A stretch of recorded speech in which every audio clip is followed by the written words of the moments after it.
To use the dictation tools in Microsoft Word, follow these steps.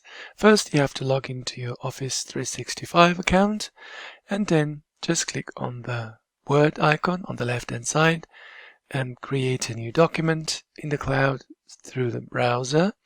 You will be able to use the basic Microsoft Word tools, including the dictation. So then just click on the page and just click on Dictate.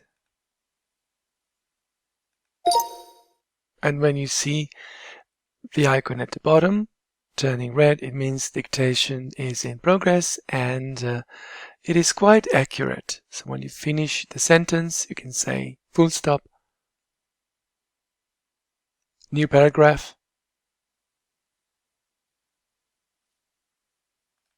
and just click on the icon to stop. When you finish, you can save the document as a, locally saved document on your computer. You can click on File, Save As, download a copy from the Office 365 Cloud, and select Download a copy, and there you go.